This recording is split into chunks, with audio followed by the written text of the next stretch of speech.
After 2 days in a Pontotoc County courtroom, Christy Evans, the Ada woman who pleaded guilty to first-degree murder earlier this year, was sentenced to life in prison with the possibility for parole. Tuesday morning, Ardmore commissioners voted to demo this building behind me that collapsed this past summer after a car crashed into it. They also voted to demo another building directly across the street. Wynnewood residents wanting to see major city government changes had the opportunity to voice their concerns to city council members at a meeting Monday evening after receiving reports of scammers claiming to be with pharmacies and asking for people's expired or unwanted prescription medication. DOT Transportation is giving people a hands-on learning experience before they get behind the wheel of a truck, just like this one. Medill students are learning virtually this week, but some of their assignments actually include getting outside and enjoying all of the snow with their families. A Lone Grove musician is helping keep the Cherokee language alive with his new song that's set to be released in September. It's been completely translated into the Cherokee language.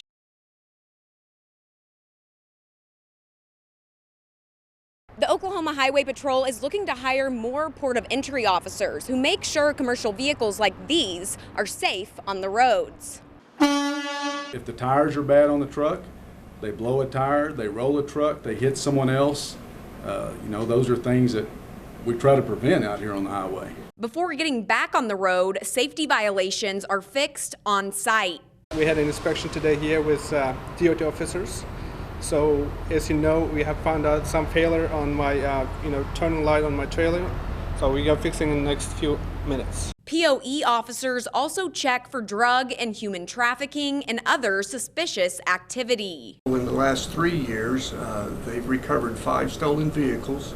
They've made 35 arrests for wanted felons wanted across the United States. And they've made 2 large drug interdictions as well as numerous small drug arrests. Now, OHP is expanding the program by bringing on 14 new officers and adding a 5th port in Bryan County. The first year and a half, it seemed like every other truck, there was out of service violations. But as the years have gone on, it's slowly getting tires fixed, drivers that actually have driver license, brakes. Because they know that there's a port here, they're more compliant. POE officer applications will be open through August 7th. Do these inspections and park these vehicles that are unsafe so they do know that, hey, I made a difference today, and that happens every single day at our ports. In Love County, I'm Lexy French. Police departments and other law enforcement agencies across Oklahoma are trying to fill open positions. Several departments in southern Oklahoma are finding it difficult to get new hires in the door.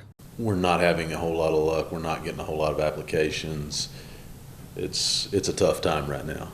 Pauls Valley and Tishomingo police departments have open patrol officer and dispatch positions that offer competitive pay, insurance, paid time off, and other benefits. Recently, Pauls Valley also increased dispatchers' pay. A lot of other benefits through the city, but it's still just not enough.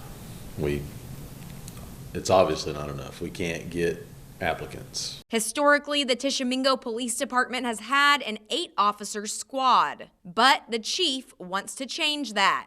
We're looking at adding 2 more. We're just looking to up our numbers. We're also looking at the possibility of adding a school resource officer. Police say over the last few years, the number of applications has dropped for several reasons. Nationally, as far as police, I think there's been a negative light on police officers, and it already was a difficult job to begin with, and it's not getting any easier. Assistant Chief Jolly says the workload that comes with the job could be another factor. It's also not easy to be a police officer in today's society.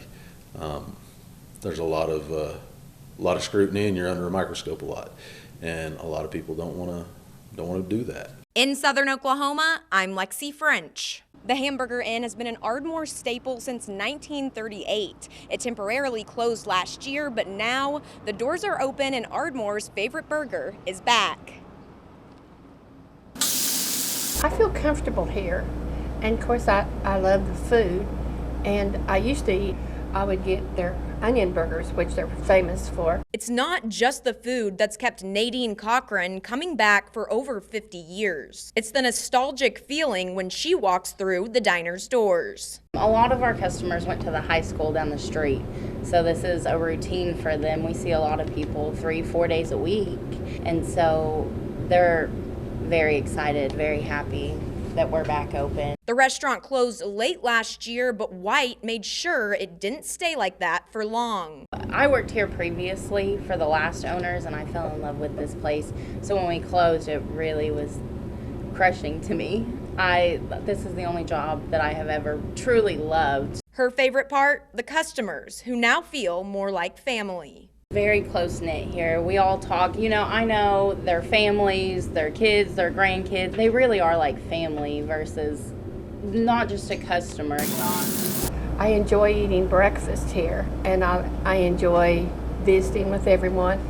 And I've always gotten attached to every owner. I just enjoy coming here. In Ardmore, I'm Lexy French.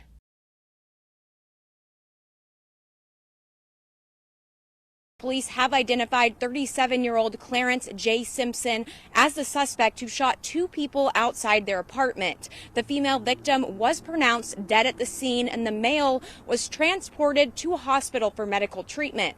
Simpson fled the scene on I-35 headed north.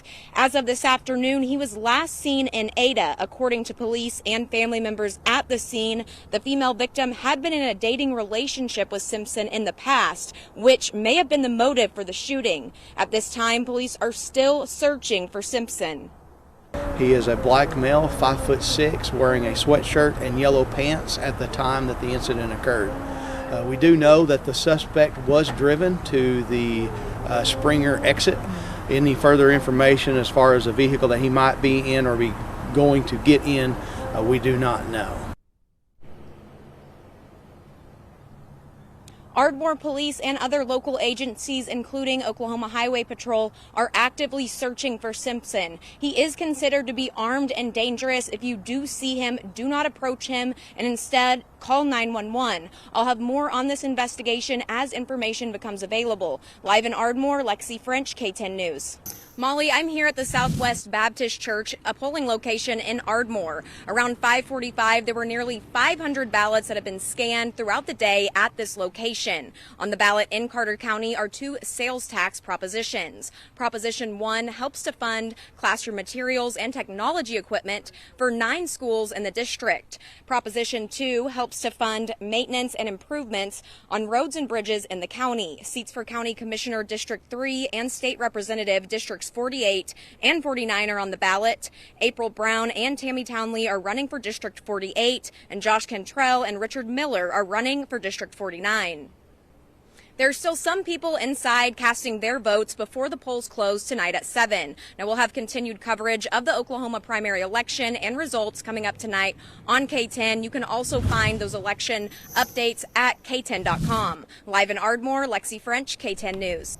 Yeah, Tiger, as you can see, I'm here on Merrick Drive in Ardmore, and there is quite a bit of snow on the road, and it's still coming down a little bit. The Oklahoma Department of Transportation is strongly discouraging travel in most parts of the state today, and they're also asking that semi-trucks and trailers stay off of I-35 throughout the day due to the road conditions. Now, I spoke with the Carter County Emergency Management Director, and he told me they haven't received any reports of damage, but he's also encouraging people to stay home if they can and off of the roads. So, and it looks like most people are. There aren't too many drivers out today, which I have to say I'm a little jealous of because it is cold out here. Live in Ardmore, Lexy French, K10 News. Haley, I'm here at the First Baptist Church in Medill with Pastor Derek Scobie. He came down from Oklahoma City to work with local disaster relief teams to distribute supplies to tornado victims.